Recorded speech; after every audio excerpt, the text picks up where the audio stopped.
आज हम लोग बात करेंगे सेक्स की और उसमें भी सेक्स स्टारवेशन की। बहुत सी ऐसी फैमिलीज़ हैं, कपल्स हैं जिसकी लाइफ में सेक्स पूरी तरह से ख़त्म हो चुका है। दिखता नहीं है ऊपर ऊपर से, लेकिन उनकी लाइफ पूरी तरह से सूख चुकी है, प्यार पूरी तरह से ख़त्म हो चुका है। साथ में रहते हैं बट ऐसे ही रहते हैं क्योंकि शादी हो गई है। ऐसे ऐसे कपल्स को मैं जानता हूँ जिसकी शादी के 20-20 साल, 25-25 साल के बाद सब कुछ परफेक्ट चलता है। हस्बैंड वाइफ के बीच में कोई फ़ाइट नहीं है, लेकिन फिर भी अचानक से जब बच्चे थोड़े बड़े हो जाते हैं, जब उनको लगता है कि बच्चे स्कूलिंग कर चुके हैं, पढ़ाई लिखाई हो चुकी है, उसके बाद कभी वाइफ या कभी हस्बैंड बोलता है कि बस मुझे अपनी ज़िंदगी जीनी है और मैं डिवोर्स करना चाहता हूँ। इस तरह की फैमिलीज़ को मैंने खुद अपनी आंखों से देखा है। बच्चे आकर बोलते हैं कि मेरे लिए शॉकिंग है, विश्वास नहीं कर सकते हमारे पेरेंट्स ऐसा कुछ कर भी सकते हैं। ऐसा क्यों होता है? ऐसा इसलिए होता है क्योंकि एक कपल, दो लोग होते हैं कपल में, उसमें से एक को तो सेक्स चाहिए, उसको टच चाहिए, उसको एक दूसरे को फील करना है फिज़िकली, इमोशनली, लेकिन दूसरे वाले को लगता है कि सेक्स बहुत बड़ी चीज़ नहीं है, ठीक है कर लिया तो कर लिया, नहीं तो कोई फ़र्क नहीं पड़ता। और यहाँ से चीज़ें प्रॉब्लम की तरफ बदलना शुरू हो जाती हैं। धीमे धीमे जब कपल में से एक बंदा या एक बंदी, मतलब हस्बैंड या वाइफ, दूसरे की सेक्सुअल नीड्स को जब परसीव करना कम कर देता है, उसको लगता है कि तो हमेशा ही सेक्स चाहता रहता है। जब एक बंदे को लगता है कि ठीक है सेक्स है, नहीं है, कोई इतनी बहुत झंझट वाली बात नहीं है, इतना ज़्यादा इसके बारे में नहीं सोचना चाहिए, तो धीमे धीमे दूसरा वाला जो कपल है, दूसरा जो पेयर है, वो अपने आप को डिसकनेक्टेड महसूस करता है। जहाँ पर डिसकनेक्शन चालू हो जाता है, वहाँ पर एक दूसरे के साथ वो लोग बातचीत कम करना शुरू कर देते हैं, एक दूसरे के साथ धीमे धीमे काउच पर बैठना कम कर देते हैं। और जहाँ पर हस्बैंड और वाइफ के बीच में फ्रेंडशिप कम होना शुरू हो जाती है, वहाँ पर आते हैं एक्स्ट्रा मैरिटल अफेयर्स, और वहीं पर आते हैं डिवोर्सेस, और बहुत बार वहीं पर आते हैं सुसाइड्स। वैसे तो बहुत से कारण हैं सेक्सुअल स्टारवेशन के कि एक कपल के अंदर में इच्छा बिल्कुल ख़त्म हो गई, लेकिन प्राइमरी कारण क्या है? उसको काम करना ही करना। ऐसे ही आपकी वाइफ और आप दोनों एक ही बॉडी का पार्ट हैं। अगर वो आपसे कनेक्टेड महसूस करना चाहती है या आप उससे कनेक्टेड महसूस करना चाहते हैं, तो यू हैव टू अंडरस्टैंड कि वो और आप एक दूसरे के लिए बने हैं, और अगर आप एक दूसरे के लिए अवेलेबल नहीं होंगे तो आप लोगों के बीच की जो लाइफ लाइन है वो कट जाएगी। दो में से एक को ऐसा महसूस होता है कपल में से कि हमारी सेक्स ड्राइव बहुत ज़्यादा नहीं है, और वो जो कपल जिसको कि बहुत ज़्यादा सेक्स ड्राइव नहीं है, वो अपने आप को मानता है कि जब तक मेरा मूड रहेगा तब हम करेंगे, अदरवाइज़ हम नहीं करेंगे। और दोनों में से वही कपल जिसके पास अपनी सेक्सुअल ड्राइव को कम महसूस कर रहा है, जिसकी सेक्सुअल ड्राइव कम लगती है, वो अपनी रिलेशनशिप को कंट्रोल करता है, और उसको पता भी नहीं चलता है कि वो धीमे धीमे अपनी रिलेशनशिप को ख़त्म कर रहा है। बड़ी अजीब बात है। हस्बैंड वाइफ दोनों साथ में बहुत सी चीज़ें डिसाइड करते हैं, फाइनेंसेस डिसाइड करते हैं, बच्चों को कैसे बड़ा करना है, कहाँ रहना है, इन लॉज़ की कैसे देखभाल करनी है, मतलब लड़की के घर वाले चाहे लड़के के घर वाले अपने पेरेंट्स को कैसे देखभाल करेंगे, वो सब चीज़ें साथ में डिसाइड करते हैं। लेकिन ये सेक्सुअल चीज़ दोनों आपस में अकेले अकेले डिसाइड करते हैं। एक डिसाइड करता है कि मुझे बहुत सेक्स चाहिए, वो तो ऑब्वियसली उसकी फिजिकल डिमांड है, लेकिन दूसरा डिसाइड कर लेता है कि मुझे बहुत सेक्स नहीं चाहिए, और इसमें कोई डिस्कशन नहीं होती।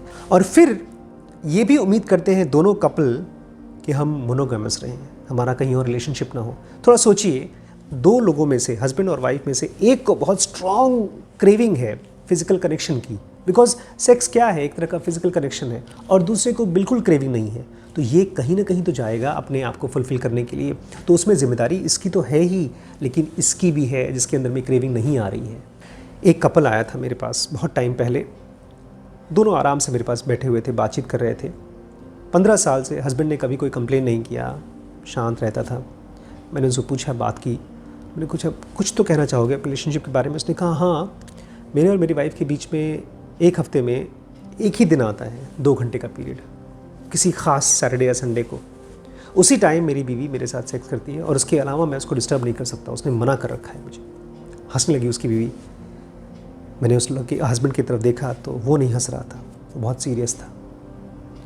मैंने उसको पूछा कि तुम क्या महसूस करते हो अगर तुमने मुझे बताया है कि उस 1 घंटे का पीरियड हफ्ते में एक बार, उसके बारे में तुम्हें क्या फीलिंग है? उसने कहा, मैं उस समय इतना अकेला महसूस करता हूँ, मेरे मन में बहुत स्ट्रांग फीलिंग आती है कि मैं अपनी वाइफ के पास उसको क्लोज़ होकर के अपने पास रख सकूँ, उसके साथ सेक्स कर सकूँ, उसके साथ मैं किस कर सकूँ, लेकिन उसको मन नहीं करता। वो अपना मुँह फेर करके उस तरफ सोती रहती है, मैं ऊपर छत पे देखता रहता हूँ, और मुझे लगता है कि मेरे से ज़्यादा अकेला इस दुनिया में कोई नहीं है। इस बातों को जब वो बोल रहा था उसकी आंखों में आंसू थे। उसकी वाइफ ने सुना तो उसकी भी आंखों में आंसू थे। उन दोनों को देखा तो मेरे भी आंखों में आंसू आ गए। उसकी वाइफ ने कहा कि बताओ, आज तक कभी तुमने मुझे ये चीज़ एक्सप्रेस नहीं की और मैंने भी कभी तुम्हारे बारे में नहीं सोचा। मैं हमेशा सोचती थी कि मेरी फीलिंग्स क्या है सेक्सुअल रिलेशनशिप में, हस्बैंड वाइफ के रिलेशनशिप में। मैंने कभी सोचा ही नहीं कि तुम्हारी फीलिंग्स कैसी हैं इसके बारे में। उस दिन के बाद से क्या हुआ, उस दिन के बाद से जो वाइफ थी वो अपनी कंफर्ट जोन में से निकल करके अपने हस्बैंड के बारे में सोचना शुरू किया। ऐसा ही रिलेशनशिप होना चाहिए जहाँ पर दो लोग, दोनों का अपना अपना एक जोन होता है, मूड का जोन होता है, कंफर्ट का जोन होता है, और वहाँ पर जब तक ये दोनों एक दूसरे के जोन के साथ मर्ज नहीं करते हैं, मतलब चाहे हस्बैंड हो चाहे वाइफ हो, अपनी एक क्रेविंग होती है, अपनी एक फीलिंग होती है, उसको तो हम फुलफिल करना ही चाहते हैं। लेकिन जब हम सामने वाले की फीलिंग को अपनी फीलिंग मान करके सोचना शुरू करते हैं, रिस्पॉन्ड करना शुरू करते हैं, वहीं पर रिलेशनशिप मजबूत होता है। हस्बैंड ऑफिस से आया, उसने वाइफ से कहा कि आज की रात हम लोग कुछ मज़े करेंगे, बच्चों को जल्दी सुला देना। फिर वाइफ बोलती है नहीं भाई देखो ऐसा है, मेरा सर दुख रहा है। तो हस्बैंड बोलते हैं अरे तुम तो यार मल्टीटास्किंग करती हो, तुम तो सर दुखने के साथ साथ भी हम लोग सेक्स कर सकते हैं। वो मजाक में बोलता है। वाइफ बोलती नहीं देखो पिछले हफ्ते मैंने तुमसे कहा था वो काम करने के लिए, लेकिन तुम मुझे मार्केट लेकर नहीं गए, तुमने मुझे घुमाया नहीं, इसलिए मुझे गुस्सा लग रहा है। और तुम मुझसे मेरे पास आना नहीं, मुझसे बात मत करना जब तक तुम मेरी वो काम नहीं पूरी करोगे, जब तक मुझे मार्केट नहीं घुमाओगे। और धीमे धीमे उस हस्बैंड का उस समय बहुत सेक्सुअल क्रेविंग चल रही थी, अपनी वाइफ को टच करना चाहता है, उसको फील करना चाहता है, उसके मन में गुस्सा आ जाता है। जहाँ पर एक हस्बैंड ने सबसे पहले क्या किया, अपने आप को वल्नरेबिलिटी को दिखाया कि मैं तुम्हारे साथ सोना चाहता हूँ, तुम्हें प्यार करना चाहता हूँ, प्लीज़ मेरे पास आओ। और वहाँ पर रिस्पॉन्स कैसे आया, वो नॉन रिस्पॉन्सिव हो गया। आपने दिखाया अप्रोच और वाइफ ने उसको नॉन रिस्पॉन्सिव कर दिया, और वहाँ पर जो नॉन रिस्पॉन्स होता है वो वल्नरेबिलिटी को एंगर में ट्रांसफॉर्म कर देता है। वाइफ को पता नहीं है, वो अपने पति को एंगर की तरफ घसीट करके उसको बहुत सेक्सुअल नहीं बना रही है, उसका सेक्स की ड्राइव को क्रश कर रही है। बहुत अच्छा एफ्रोडिजिएक नहीं होता है एंगर। उस एंगर से हस्बैंड का जो लाइफ है, उसका माइंड है, वो और ज़्यादा हाइपर एंगर में जाएगा, क्योंकि उसको दिखाई दे रहा है कि उसकी वाइफ उसको बेइज्जती कर रही है। और हाइपर एंगर से उन दोनों के रिलेशनशिप में सेक्स की और कमी होगी। इसको हम लोग बोलते हैं सेक्सुअल एनोरेक्सिया। सेक्सुअल की भूख और ज़्यादा बढ़ती जाती है, और फिर इस तरह से चीज़ें और गिरती जाती हैं, और एक रिलेशनशिप, एक बहुत खूबसूरत परिवार का रिलेशनशिप जहाँ बच्चे हैं, परिवार है, सब कुछ बहुत ठीक ठाक है, वो नीचे सब खत्म हो जाता है। इसमें हस्बैंड को क्या करना चाहिए? अगर हस्बैंड समझदार है, उसने हम लोग के लिमिटलेस कोर्स को ज्वाइन कर रखा है, उसने सीख रखा है, उसको अपने एंगर को रेगुलेट करना चाहिए, उसको कंट्रोल करना चाहिए, उसको अपनी वाइफ को कहना चाहिए कि हाँ मेरी गलती थी, मैं उसको दोबारा नहीं करूँगा, लेकिन मैं चाहता हूँ आज मैं तुमको प्यार करूँ। उसको अपने एंगर को रेगुलेट करना उसको सीखना पड़ेगा। यही तो हम लोग सिखाते हैं आपको लिमिटलेस में कैसे किया जाता है। और वाइफ को क्या करना चाहिए?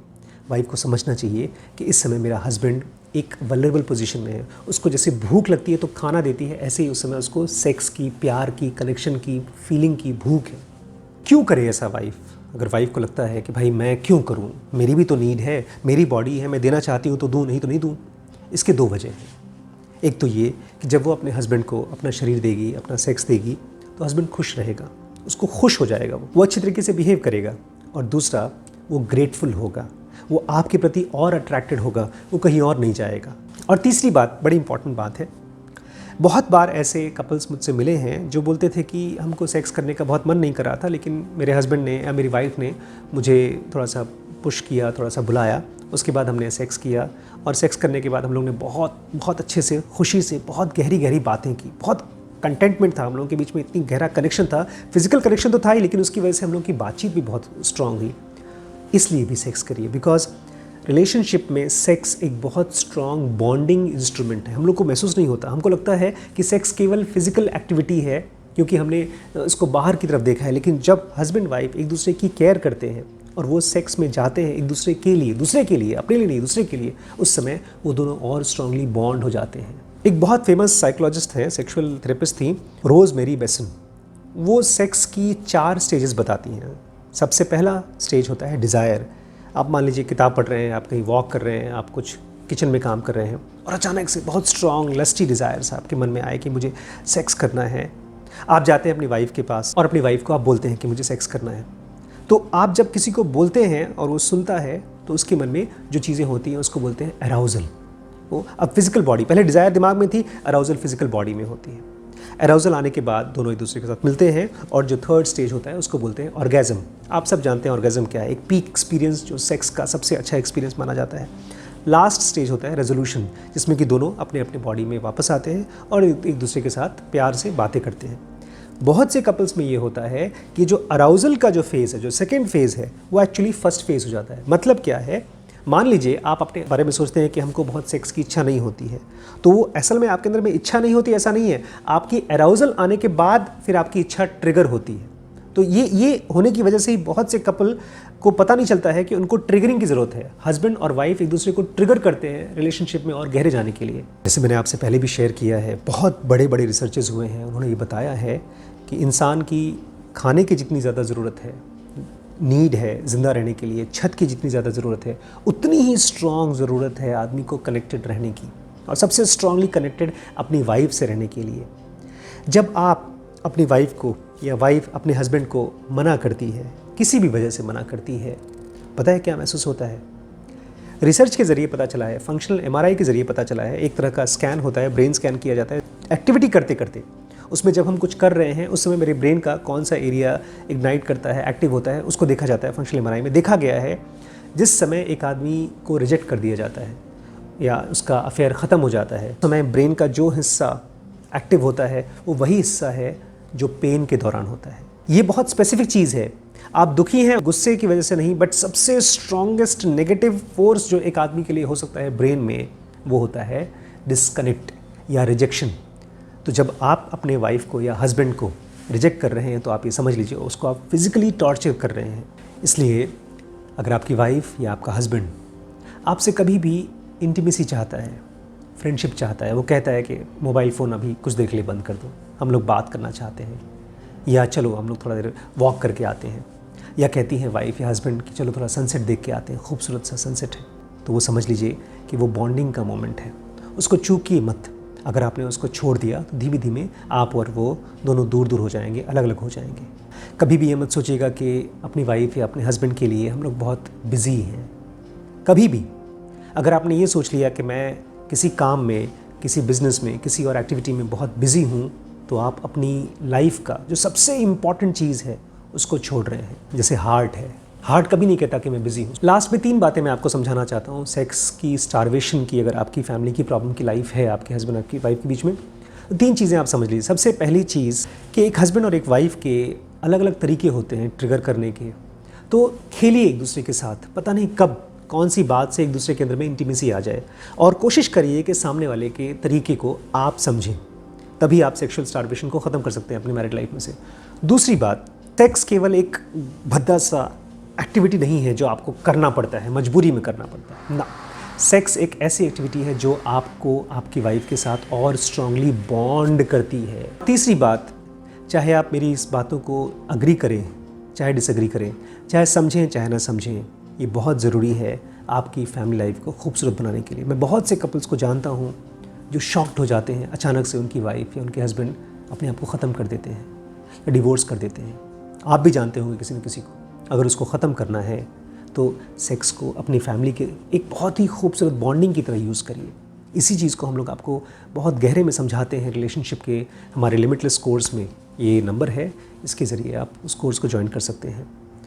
सब्सक्राइब करके जाइएगा। कमेंट में ज़रूर मुझे बताइएगा आप क्या समझे हैं, क्या सीख रहे हैं। और भी हमारे कोर्सेज हैं, आप उसको ज्वाइन करने के लिए इस व्हाट्सएप के ज़रिए ज्वाइन कर सकते हैं। ठीक है, नमस्कार।